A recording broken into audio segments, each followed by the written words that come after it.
Arrêtez de confondre Tariq et HS Code si vous ne voulez pas perdre d'argent bêtement. Une mauvaise identification du Tariq à l'entrée des marchandises en douane peut coûter très cher auprès de l'administration douanière. Et pour éviter ces erreurs, je vais clarifier les choses une bonne fois pour toutes. C'est essentiel que vous puissiez maîtriser cette notion, non seulement pour le calcul des taxes, mais aussi pour être certain de pouvoir dédouaner vos marchandises à destination sans aucun problème douanier. Certes, ce ne sont pas les sujets les plus séduisants, je vous l'accorde, mais sans ça, vous risquez des mauvaises surprises que vous souhaitez à tout prix éviter. Dans cette vidéo, je vais vous expliquer ce qu'est réellement le code Tariq et sa nuance avec le HS Code. Je vais même vous dévoiler le procédé pour que vous puissiez vous-même identifier votre code Tariq et maîtriser vos importations de bout en bout, comme un professionnel du milieu, en maîtrisant le calcul des taxes engendrées par ce fameux code douanier. Je vais aussi, en fin de vidéo, lister 2 erreurs peu connues qu'il faut à tout prix éviter. Pour ceux qui ne me connaissent pas, je m'appelle Jean Perry, cofondateur Sino Shipping et Sino Sourcing. Depuis maintenant plus de 10 ans, j'accompagne des importateurs francophones dans leurs achats en Chine en leur permettant d'optimiser leurs coûts et d'éviter les pièges. Si vous êtes e-commerçant, grossiste ou revendeur et que l'import-export vous intéresse, abonnez-vous à cette chaîne pour ne plus jamais vous faire avoir sur vos importations.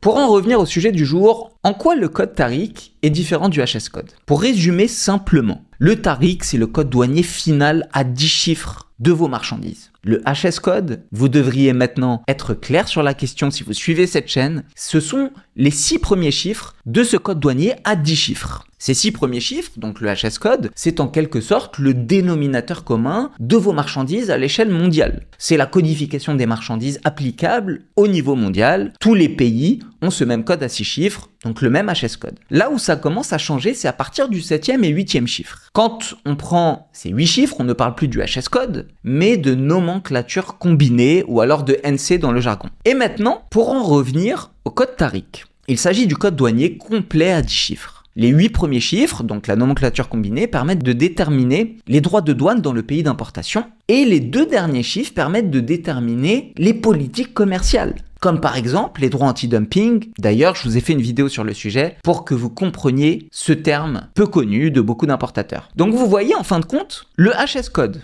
la nomenclature combinée font tous les 2 parties du code Tariq qui lui est le code douanier final et complet de vos marchandises. Alors maintenant, comment trouver ce code Tariq? Comment le faire vous-même? Pour ce faire, on va se rendre dans l'encyclopédie douanière, le référentiel intégré du tarif automatisé qu'on appelle RITA. Plus communément, c'est l'encyclopédie RITA. En fait, c'est un outil qui vous permet de connaître le pourcentage des droits de douane et donc de calculer à l'avance les droits de douane, donc votre coût de revient final TTC, incluant toutes les taxes à destination. Et plus encore, ça vous permet aussi de savoir à l'avance quelles sont les normes en vigueur dans le pays d'importation. Alors vous avez aussi un autre outil, c'est le HS Tracker de l'Organisation mondiale des douanes, mais ici je vais me pencher sur RITA uniquement. Et je vais vous montrer comment faire pour trouver vous-même le code douanier avec les descriptions de chaque produit proposé par l'encyclopédie douanière, mais aussi le pourcentage des droits de douane qu'il faudra prévoir dans votre pays d'importation. Alors ici on va prendre un exemple de code Tariq qui est le 94 03 30 1900, qu'en fait c'est des meubles.